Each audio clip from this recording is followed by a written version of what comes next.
আশা তো পুরা হবে জান্নাতে ইনশাআল্লাহ। কোথায়? এই মাটির জান্নাত, মাটির দুনিয়া,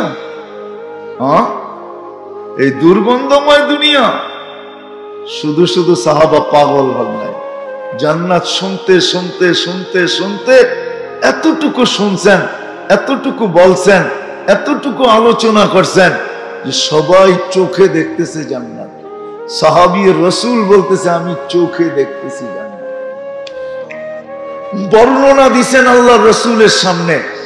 আমার মনে হয় এই বর্ণনা এই জন্যই দিছেন যে আপনি তো দেখা আসছেন, দেখেন তো আমার বর্ণনার সাথে মিলে কিনা। বর্ণনা দেওয়ার পরে আল্লাহর রাসূল বলছে ফালতাজিম, দৈরা রাখিস, হারায়া যেন না যায়, সত্য দেখছিস। জমিনে বসে জান্নাত দেখতেন। সব পাগল ছিলেন, পাগল, নারী পুরুষ যুবক এমনকি বাচ্চা পর্যন্ত পাগল ছিল। আপনি যদি বলেন প্রমাণ, নাহলে বাচ্চা পায়ের উপরে বড় করে বড় হলো কেন? ওকে জান্নাতের নিশা পাগল করছে যে আমি ছোট থাকতে চাই না, ছোট হলে তো আমাকে নিবে না, আমি জান্নাত পাবো তো পাবো কি করে?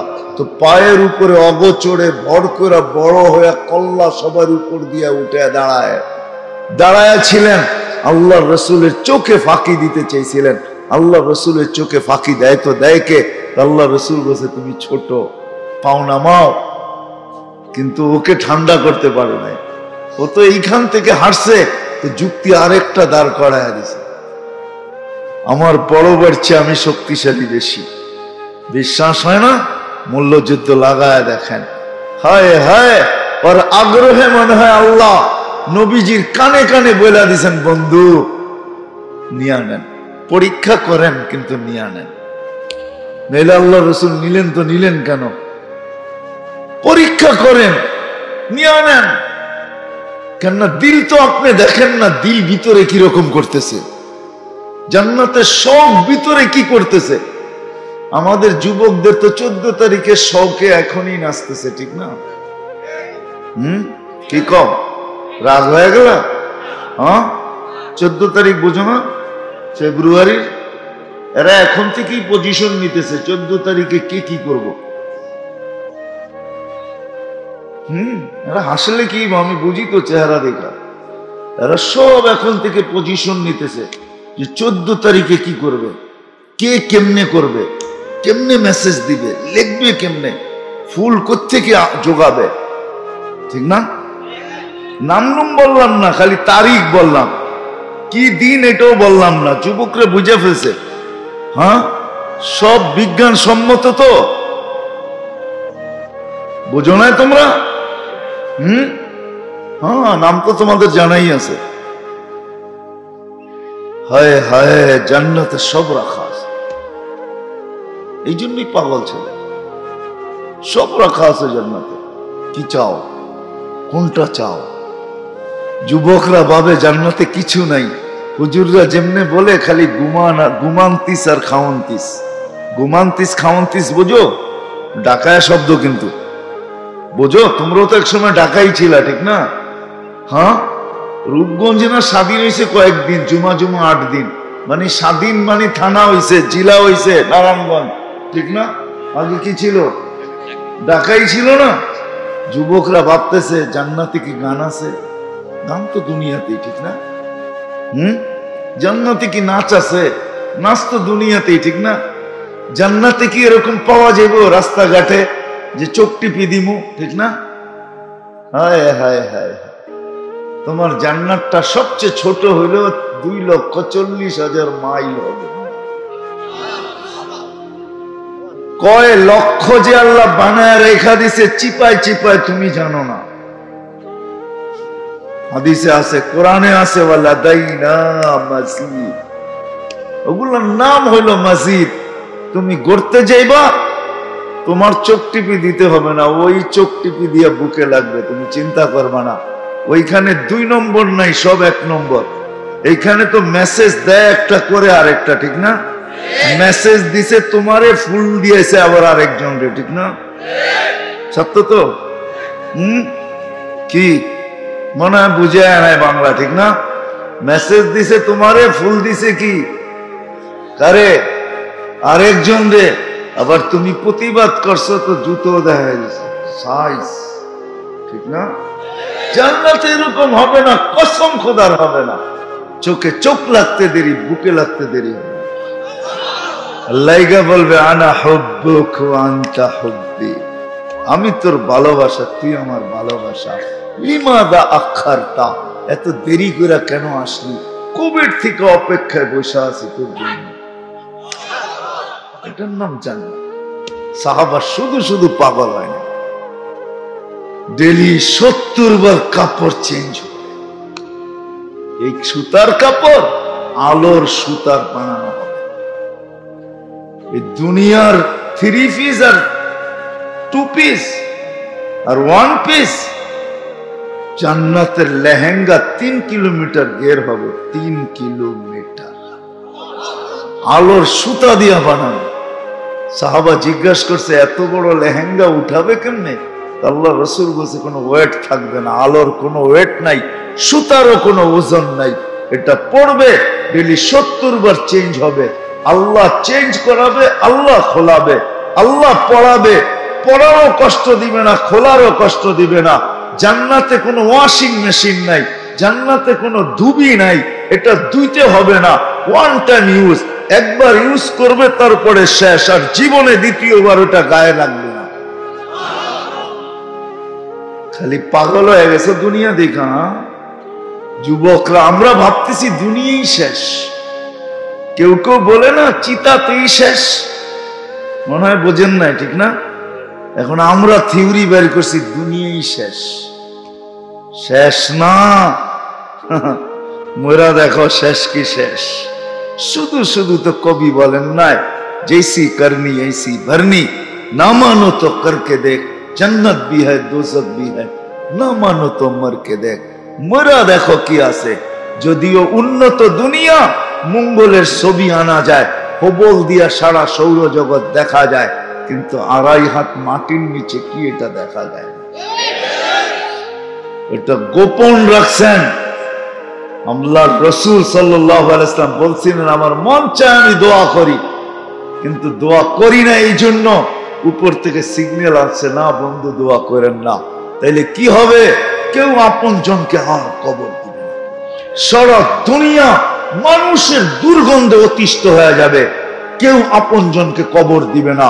কেননা 2-1টা কবর দেওয়ার পরে যখন অবস্থা দেখতে থাকবে, তো বয়স সবাই আপন জনকে কবর দেওয়া ছেড়া দিবে। বিদায় বন্ধু দোয়া করেন না। আল্লাহ নিষেধ করছেন দেখে এই জন্য দোয়া করেন নাই। তারপরও আল্লাহ মাঝে মাঝে দেখায় 2-1টা, ঠিক না? না দেখায় না? দেখায় না? দেখায় না? ইতিহাস খুঁজে দেখেন। তারপরও আল্লাহ আমাদের আকলকে ঠিকানায় আনার জন্য দেখায়। তো যেটা বলতেছিলাম, আপনি কোথায় বাস করেন এটা আল্লাহর বিষয়। আল্লাহর বিষয়, আল্লাহকে রাজি করলাম কিনা, আল্লাহর রসুলকে রাজি করলাম কিনা। যেই জায়গায় আছি, যে ক্ষেত্রে আছি, যুবক যদি যৌবনে করে, পুরুষ যদি পুরুষত্বের ভিতরে করে, নারী যদি নারীত্বের ভিতরে করে, তো জান্নাতের 8 দরজা তাকে ডাকবে। পুরুষের 500 বছর আগে জান্নাতে যাবে। আল্লাহ বলবে বান্দি, দুনিয়ায় তুই সব পুরা করতে পারিস নাই, আমাকে পাইতে যায়, রাজি করতে যায়, তুই সময়ের সাথে দৌড়ায় পারিস নাই। সকাল না হইতে না হইতে দুপুর হয়ে গেছে, দুপুর না হইতে না হইতে বিকাল হয়ে গেছে, বিকাল না হইতে না হইতে সন্ধ্যা হয়ে গেছে, সন্ধ্যা না হইতে না হইতে রাত হয়ে গেছে, রাত না হইতে না হইতে আবার সকালে সূর্য উঠা গেছে। তুই সময়ের সাথে দৌড়ায় পারিস নাই, কোনো শখই পুরা করতে পারিস নাই। আজকে তোকে পুরুষের 500 বছর আগে পাঠাবো, আর তুই তোর শখকে পুরা করবি। আমিও সাজায় রাখছি, তুই তোর জান্নাতকে সাজাবি আর নিজেকে সাজাবি। যা চাবি তা মিলবে। 120 ফিট লম্বা, চুল দিয়ে 120 ফিট লম্বা হবে। 10টা আমাদেরকে শারীরিক গুণ দিবে। কয়টা? 10টা শারীরিক গুণ। 10টা শারীরিক গুণ দিবে। আলা তাওলি আদম 60 জিরা, আদম আলাইহিস সালামের মতো 120 ফিট লম্বা, 7 হাত সিনাটা চওড়া হবে। আলা হুসনে ইউসুফ, ইউসুফ আলাইহিস সালামের মতো রূপ, আলা সৌতে দাউদ, দাউদ আলাইহিস সালামের মতো গলার আওয়াজ, আলা মিলাদি ঈসা, দাউদ আলাইহিস সালামের মতো আওয়াজ। জানেন দুনিয়া যেদিন থেকে শুরু হয়েছে যেদিন শেষ হবে, সমস্ত সিঙ্গারদের আওয়াজ যদি এক জায়গায় করা হয় তো দাউদ আলাইহিস সালামের আওয়াজের সামনে বিন্দু হবে না। উনি যখন পড়তেন জবুর তো পাহাড় ডান্স করত, পাহাড় আওয়াজ তামায়ালাতিল জিবাল, পাহাড় জমতে থাকতো, সমুদ্রের মাছ বাহির হয়ে চলে আসতো, পাখি থেমে যেত, গাছপালা তরুলতা জমতে থাকতো। উনি যখন জবুরে সুর উঠাইতেন, সুর দিতেন জবুরে, ওই আওয়াজ প্রত্যেককে দেওয়া হবে।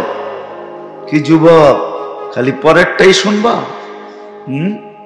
না নিজে ওই আওয়াজ চাও?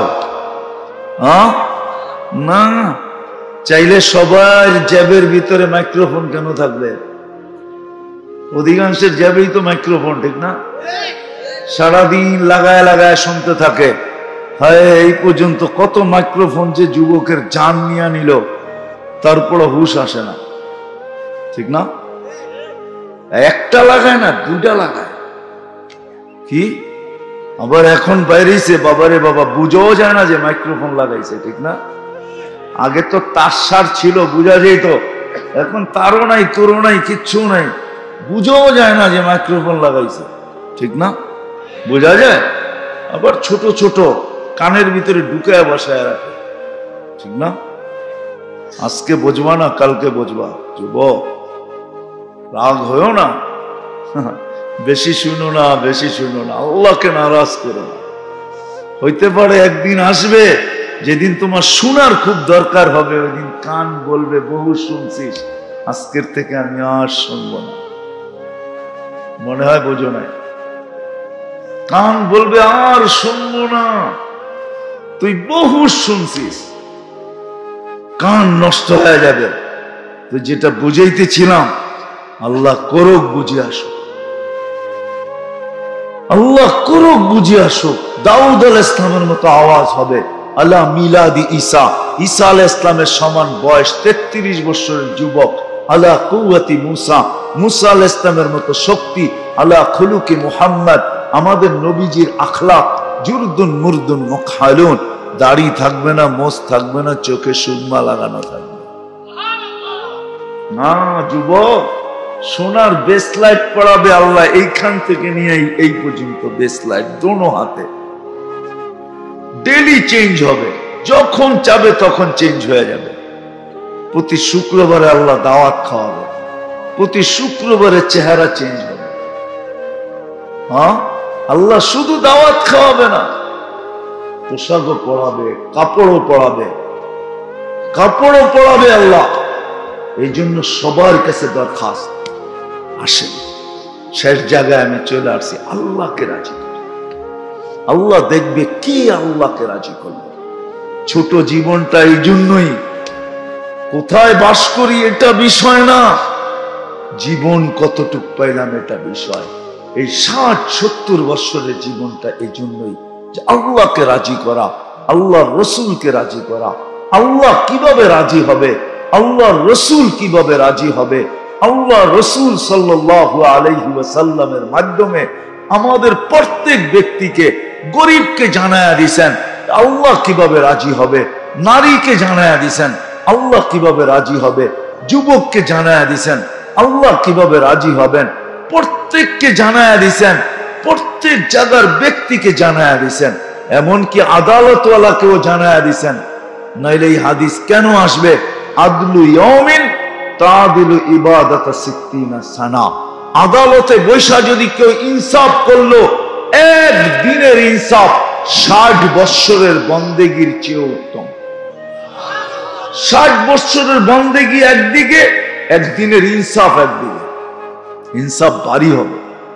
প্রত্যেক ব্যক্তিকে তার ক্ষেত্রে রেখা শিখাইছেন কিভাবে, এটা শিখতে হবে। আর যদি বলেন একের ভিতরে 100, একের ভিতরে 100 কিছু জিনিস আছে, যদি বলেন যে একের ভিতরে 100 চাই, একের ভিতরেই যেন 100 হয়ে যায়। 100টা করব কখন? একটা করব 100 হয়ে যাবে। ওটাও দেওয়া আছে, যেটা আমার মনে হয় এশার নামাজ এখানে অনেকেই পড়ে নাই, ঠিক না? রাত্রে পড়বে কিনা এটাও সন্দেহ আছে, ঠিক না? নামাজ একের ভিতরে 100। এই জন্যই চিৎকার দিয়া বলছে ইদা সালুহাত সালুহা সাইরুল আমাল। নামাজ ওকে তো জীবন ওকে। এই জন্য আল্লাহ নিজে দায়িত্ব নিছেন আমাদের নবীজির দিলের ব্যথা দেখা। কেননা যখন 5-এ নিয়ে আসছেন, 50কে আল্লাহ যখন 5 বানায়া দিছেন, তো নবীজি 5 নিয়েই আসতেছিল। মুসা আলাইহিস সালাম থামায়া দিয়া বলছে, আমার উম্মত 2 বেলা পড়তে পারে না, আপনার উম্মত 5 বেলা পড়বে, তো পড়বে কি করে? পড়তে পারবে না, কমায়া নিয়ে আসেন। তখন আমাদের নবীজি উত্তরে বলছিল, লজ্জা লাগে, এতবার গেলাম, আবারও যাব, লজ্জায় পাও আগে উঠতেছে না, কিন্তু ভিতরে একটা ব্যথা কাজ করতেছিল, যদি আমার উম্মত না পড়ে তো আমি মুখ দেখাবো, তো দেখাবো কি করে? আমার মনে হয় ওই সময় আল্লাহ কানে কানে বলছেন, বন্ধু আপনি নিয়ে যান, আমি ডাইকা ডাইকা দায়িত্ব নিলাম, আমি আপনার উম্মতকে ডাইকা ডাইকা পড়ায় নিব, আপনি নিয়ে যান। 5 ওয়াক্তকে 50 বানায় আমি লিখবো, ঘাটতি পূরণ করতে হবে। রমজান আসতে দেন, প্রত্যেক রমজানকে আমি ফরজকে 70 গুণ বাড়ায়া দিব, যাতে সারা বছরের ফরজের ঘাটতি আপনার উম্মতের পুরা হয়ে যায়। কেউ যেন ফরজের ঘাটতি না নিয়ে আমার কাছে না আসে। একে 100 কমসে কম নামাজ। বাকি উলামাদের থেকে শিখবো তো। নামাজ কে কে আজকের থেকে ওয়াদা করতে পারেন যে পড়বো? যারা পড়ি না এরা পড়া ঘুমাবো, ওয়াদা। সর্বশেষ কথা, উলামাদের থেকে শিখেন। আমি তো বলি বাংলাদেশটা টিকা আছে এই জন্য, নড়ে চড়ে পড়ে না। একটা পরিবেশ আছে এখানে, একটা আধ্যাত্মিক চাদর আছে, যেটার কারণে বাংলাদেশ সুরক্ষিত। বাহ্যিক চাদর কি আছে আমি জানি না, কিন্তু আমার চোখের সামনে একটা আধ্যাত্মিক চাদর আছে, যে চাদর দ্বারা বাংলাদেশটা লেপটানো আছে, যার কারণে নড়ে চড়ে পড়ে না। শতবার ভূমিকম্প আসছে, কোনো বিপর্যয় হয় না। শতবার, বহুতবার 10 নম্বর বিপের সংকেত আসছে, বাংলাদেশ কোনো বিপর্যয় ঘটে নাই। করোনার মতো জিনিস আসছে, সারা দুনিয়া বলছে বাংলাদেশ সবচেয়ে বেশি বিপর্যয় ঘটবে, আলহামদুলিল্লাহ ঘটে নাই। একটা পরিবেশ এখানে আছে, সেটা হলো মক্তব, হেফজোখানা, মাদ্রাসা, মসজিদ, মারকাজ, হক্কানি পীরের খানকা, আলেম ওলামাদের এক পরিবেশ আমাদের দেশে আছে। দাড়ি টুপির এক পরিবেশ আমাদের দেশে আছে। জুব্বার এক পরিবেশ আমাদের দেশে আছে। বোরকার এক পরিবেশ আমাদের দেশে আছে।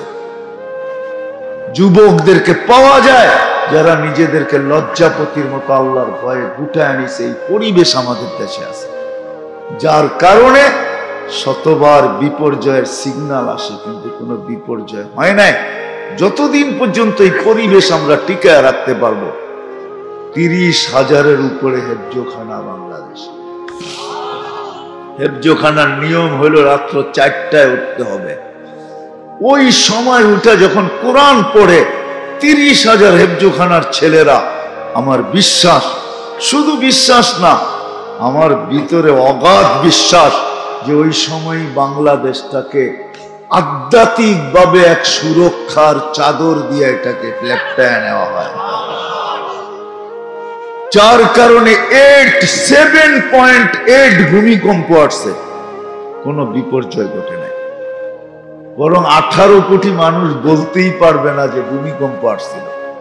অল্প কিছু মানুষ বলতে পারে, যারা ফজরের আগে উঠছে ওরা বলতে পারে। ওদের চিৎকারে হয়তো বাকিরা জানছে, কিন্তু ওরা নিজেরা জানে না। এই পরিবেশকে ধরে রাখতে হবে। তাইলে আমাদের শিক্ষা দীক্ষা ঠিক থাকবে। আর যদি পরিবেশ হারায় গেল, জন্ম তো নিবেন মানুষ হিসাবে, মরবেনও মানুষ হিসাবে, কিয়ামতের দিন কাঠগোড়ায়ও দাঁড়াবেন মানুষ হিসাবে। আর সারা জীবন যতদিন এইখানে থাকবেন অতদিন ধারণা নিয়ে থাকবেন আমি বানর থেকে তৈরি, আমি মানুষ না, আমি বানর। কিয়ামতের দিন যে বুঝবেন আপনি কয় নম্বর বানর। বান্দর, আমি গ্রাম্য ভাষায় বললাম, বান্দর বলে না, বান্দর। আপনি বানর থেকে কিয়ামতের মাঠে বুঝাবে আপনি কয় নম্বর বানর। 24 ঘন্টা বক করবো আর আল্লাহ, আর যা খুশি তা বকতে থাকবেন। সুযোগ স্বাধীনতা দিছে বিদায়, আল্লাহ বলে অপেক্ষা কর, ফান্তাযিরু ইন্নী মাকুম মুনতাযিরুন, তুই অপেক্ষা কর, আমি আল্লাহ অপেক্ষা করতেছি। এই জন্য আলেম ওলামার থেকে শিখেন, নামাজ পড়েন, আল্লাহকে রাজি করেন, আল্লাহর রাসূলকে রাজি করেন। মউত কার কখন আসবে কারো জানা নাই। আর এই পরিবেশগুলোকে ধরে রাখি, এটি যেন হারায় না যায়। 32 বৎসরের মাদ্রাসা বলে এটা, 35 বৎসরের। কেননা আমি প্রথম দুইকেই জিজ্ঞেস করছি, এটা তো অনেক পুরান মনে হয়, কেননা গেট আমাকে বইলা দিছে এটা অনেক পুরান। জিজ্ঞাসা করেন ভিতরে ঢুকি, আমি জিজ্ঞেস করছি বৈশা, মাদ্রাসা তো অনেক পুরান মনে হয়, কেননা গেট আমাকে বলছে এটা অনেক পুরাতন। কিন্তু ওনারা আবার বলছে এলাকার মানুষ বেশি সচ্ছল না, বুঝছেন নাকি? আপনারা আবার রাগ হয়ে যায় না, ঠিক না? আমি বলছি এতটুক সচ্ছল তো অবশ্যই যে মাসে মাদ্রাসাকে 100 টাকা দিতে পারে, মাসে। এতটুক সচ্ছলতা কি এলাকার মানুষের ভিতরে নাই? না নাই? হ্যাঁ আছে। হ্যাঁ, এর চেয়ে নিচে তো না, কি বলেন? রাগ হয়ে যান না, কিন্তু আমি আপনাদের পক্ষই নিছি, বিরুদ্ধ নিই। 100 টাকা তো দিতে পারে, 200 ফ্যামিলির উপরে আছে, 200 বাড়ির উপরে আছে এখানে। 100 টাকা যদি মাসে দেয় এই পরিবেশকে রাখার জন্য, কেননা রাত্রে 4টার সময় যখন কোরআন পড়বে আপনি ঘুমাবেন, চোখে তো দেখেন না, উঠেন 4টার সময়, আর যান ঘরের ছাদে, যান বাহিরে, ওই সময় তাকায় দেখেন আকাশের কালার কিরকম। ঘুমায় তো থাকবেন 4টার সময়, কেমনে দেখবেন আকাশের কালার? আবার দ্বিতীয় একটা ওই চক্ষু তো লাগবে। হ্যাঁ, করুণা তো সত্য, কিন্তু খালি চোখে দেখা যায় না, মাইক্রোস্কোপ দিয়ে দেখতে হয়। চক্ষু তো লাগবে। এই পরিবেশ থাকবে, তাহলে ইনশাআল্লাহ নড়বে চড়বে পড়বে, টিকায় রাখবো তো। হ্যাঁ, রাজি? পাক্কা? কে কে রাজি দেখি? মাশাআল্লাহ, আল্লাহ কবুল করেন।